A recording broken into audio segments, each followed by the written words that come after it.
Job లేక ఇబ్బంది పడుతున్నారా? అయితే మెడికల్ కోడింగ్ మీకు మంచి ఆప్షన్. వెంటనే కాల్ చేసి కోర్సులో జాయిన్ అవ్వండి. నమస్తే, welcome back to Suman TV. Present మనతో పాటు ఉన్నారు పబ్లిక్ స్పీకర్ రజనీ రమ గారు. నమస్తే మ్యామ్. నమస్తే నవీన. మేడం, బంగారం గురించి మాట్లాడుకుంటే మరి అక్షయ తృతీయ వస్తుంది. అక్షయ తృతీయ అంటేనే ఖచ్చితంగా ఆ రోజు ఎంతో కొంత బంగారం కొనాలి అని అంటూ ఉంటారు, వస్తూ ఉంది ఆచారం లాగా. చాలా మంది కూడా ఆ రోజు కొంచెమైనా తీసుకుంటారు, 1/2 గ్రామ్ అయినా గోల్డ్ కొనడం జరుగుతూ ఉంటుంది. అసలు మరి అక్షయ తృతీయ ఎప్పుడు వచ్చింది, అసలు దానికి అంత ఇంపార్టెన్స్ ఏంటి, మరి మీరు ఎప్పుడైనా అక్షయ తృతీయ రోజు బంగారం కొన్నారా? ఒకసారి మేడం. అంటే మళ్ళీ వేలం వేరే మొదలైంది అని చెప్పుకోవచ్చు. ఒక్క మొక్కల ఏముంది, యాజ్ యూజువల్ ఎవ్రీ ఇయర్ ప్రతి సంవత్సరం లాగానే ఇది కూడా మనకి ఇది వైశాఖ మాసంలో ఒక తృతీయ తేదీ రోజున వస్తుంది. ఆదివారం వచ్చింది ఈసారి, ఏప్రిల్ 19వ తారీఖు. అది ఏప్రిల్ 20 ఉదయం 7:30 వరకు కూడా ఆ టైం ఉందంటున్నారు. వాళ్ళ ఇష్టం, ఎర్లీ మార్నింగ్ చేసుకునే వాళ్ళు చేసుకుంటారు, లేదా ముందు రోజు చేసుకునే వాళ్ళు చేసుకుంటారు. అంటే ముందు రోజు చేసుకునే వాళ్ళకి 2 లేట్ అవుతుంది, 11 అయిపోతుంది. నెక్స్ట్ డే చేసుకునే వాళ్ళకి 2 ఎర్లీ అయిపోతుంది. ఇంకా మధ్య ఇది ఏదో పెద్ద కలశాలు పెట్టి వ్రతాలు నోములు కాదు కాబట్టి ఆరాంగా లీజర్గా కూడా చేసుకోవచ్చు, అంటే సరదాగా. పూజ అనేది ఉదయం 12 లోపల చేసుకోవచ్చు అంటారు కాబట్టి వాళ్ళ ఇష్టం చేసుకోవచ్చు.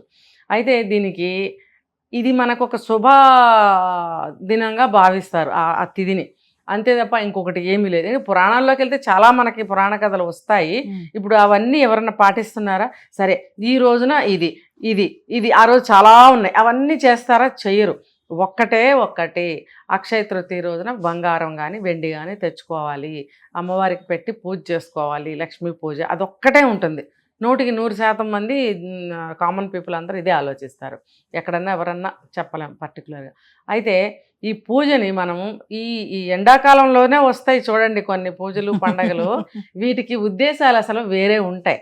సరే, ఈరోజు ఒక మంచి రోజు, ఒక మహత్వ కలిగిన రోజు, అమ్మవారికి ఇష్టమైన రోజు, ఇలా అనుకుంటే చాలా ఉంటాయి. కాబట్టి ఆ రోజు అమ్మవారి పూజ ఖచ్చితంగా మనం చేసుకోవచ్చు. మనకి అమ్మవారి పూజలు ఎప్పుడూ చేసుకోవచ్చు, కానీ ఈ పర్టికులర్ రోజున అందరూ చాలా చక్కగా శ్రద్ధగా చేస్తారు. అంటే అమ్మవారికి పాపం మనస్ఫూర్తిగా పూజలు చేసే రోజేమో ఇది. బాగా అమ్మవారికి సంతోషం కలుగుతుంది, ఇంతమంది మనసు పెట్టి పూజలు చేస్తారు కాబట్టి. ఇంక చెప్పాలంటే ఆ రోజు బంగారం మరి అక్షయ తృతీయ అంటే బంగారం ఖచ్చితంగా కొనుక్కోవాలి అని అంటారు. మరి ఏం మేడం పాపం ఈ సంవత్సరం ఇంత కొనుక్కోవాలనుకునే వాళ్ళకి, ఇంత కొనాలనుకునే వాళ్ళకి పాప అడియాసలు అని చెప్పుకోవచ్చు. అయితే ఏంటంటే ఇప్పుడు కొంచెం తగ్గింది అని ఈ మధ్య చెప్పుకుంటున్నప్పుడు అప్పుడు కొంచెం పెట్టుకున్నా కూడా బాగానే ఉండేది. ముందు చూపు ఉన్న వాళ్ళు ఎవరన్నా కొద్దిగా పెట్టుకునే ఉంటారు, కొన్నారు కూడా కొంతమంది.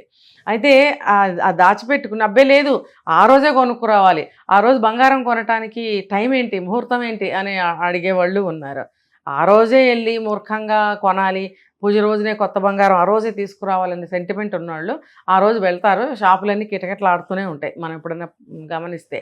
సరే, అంతగా ఇంట్రెస్ట్ ఉంటే ఆ రోజు అదే టైంలో వెళ్ళి కొనుక్కొని వచ్చి సాయంత్రం కూడా పూజ చేసుకోవచ్చు.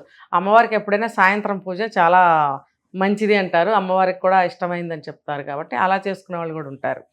సో వీళ్ళు ఇప్పుడు బంగారం తగ్గుతుంది కాబట్టి, కొద్దిగా తగ్గింది కాబట్టి, పోనీలే కొంచెం కంటి తుడుపు సంతోషంగా వెళ్ళి ఏదన్నా ఒక 1 గ్రామో 2 గ్రామ్సో మీరు ఎంత కొనుక్కోగలుగుతారో అంత కొనుక్కొని తెచ్చుకొని చేసుకోవచ్చు, దానికి కాదంటానికి లేదు.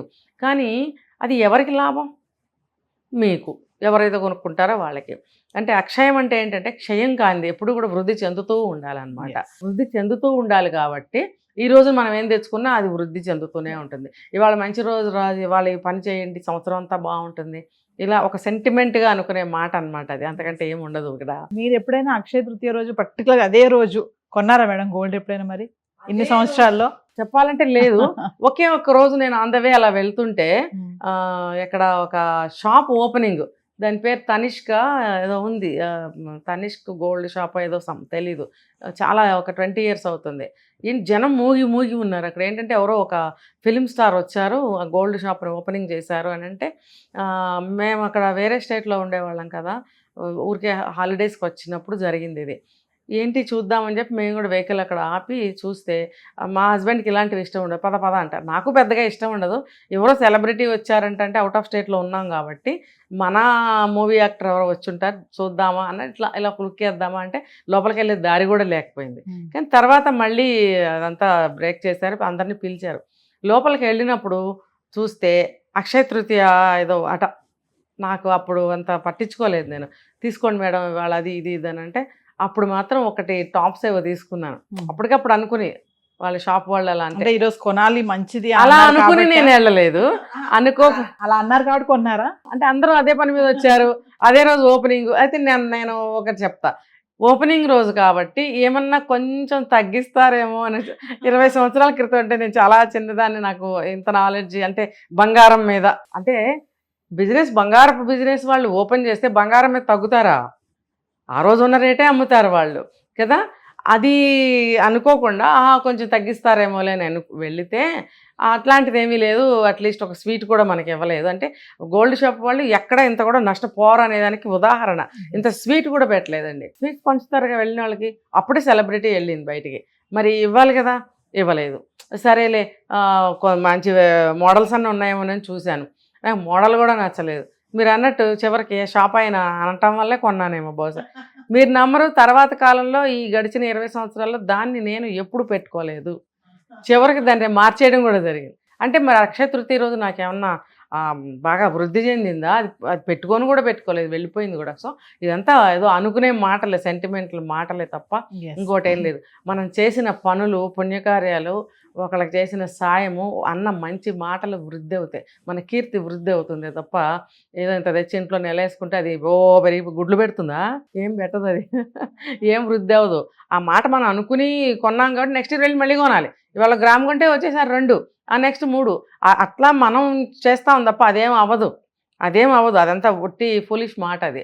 కాకపోతే ఏంటంటే మనం భారతీయులు ప్రతి ఒక్కదాన్ని ఒక సెంటిమెంట్గా తీసుకుంటాం కాబట్టి ఆ నమ్మకంతో మనం కొంటాము, పూజ కూడా చేస్తాంగా.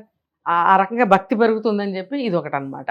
దీనికి ఏంటంటే బంగారమే కొనుక్కురావాలని లేదు. ఇప్పుడు నేనేం చెప్పాను, పూజ బాగా చేసుకోండి, మీ దగ్గర ఉన్న పాత బంగారమే పెట్టుకోండి అమ్మవారికి బంగారం వేయాలంటే.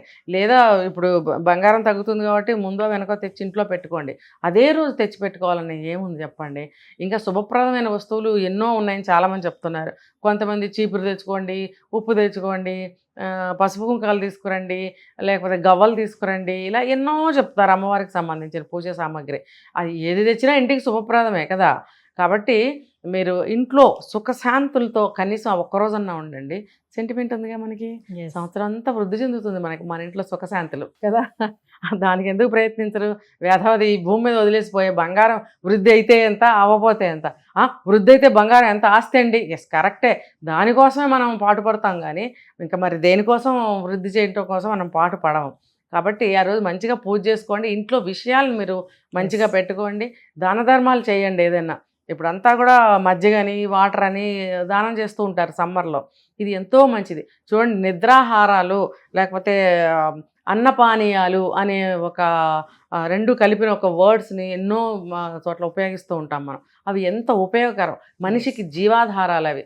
అన్నపానీయాలు అనేది జీవాధారం, అవి లేనిదే మనిషి బ్రతకలేడు.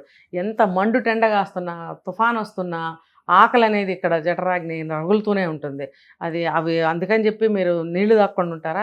తుఫాన్ వస్తుంటే దాహం లోపల నుంచి ఆ వేడికి పుడుతూనే ఉంటుంది, ఆకలి పుడుతూనే ఉంటుంది. కాబట్టి ఎప్పుడు కూడా అవి అభివృద్ధి అవ్వాలి. మనకి అన్నము నీళ్లు లేకుండా ఉండకూడదు ఎప్పుడు కూడా. అభివృద్ధి అవ్వాలంటే ఇప్పుడు చెప్తారు, నువ్వు ఒకళ్ళకి ఏదైనా పెడుతుంటే దేవుడు నీకు ఇస్తూ ఉంటాడు. అది వృద్ధి అవ్వటం అంటే. నువ్వు అన్నపానీయాలు ఎవరికన్నా దాన ధర్మాలు చేస్తూ ఉండు, భగవంతుడు నీకు ఎప్పుడు కూడా అవి లేకుండా, లోటు లేకుండా చూస్తాడు. అదే వృద్ధి చెందటం. అది ఏమంటారు, క్షయం కానిదనమాట. అది ఎప్పుడు నాశనం అవ్వదు. మీకు ఎప్పుడు మీరు జీవించున్నంత కాలం మీకు అన్నానికి నీళ్ళకి లోటు ఉండదు అనేది శాస్త్రం. మీరు అలాంటివి చేయండి. చక్కగా చలివేంద్రాలు ఉన్నాయి కదా, పెట్టుకోండి. లేదు ఒక 100 బాటిల్స్ కొని చిన్నవి దారిలో ఎవరికైనా దానం చేయండి, ఇంత అన్నం దానం చేయండి. అది మీకు వృద్ధి అవుతుంది. ఆ వృద్ధి అనేది మీకు ఇహంలోను పరంలోను మీకు మంచి సుఖశాంతుల్ని ప్రసాదిస్తుంది. Thank you.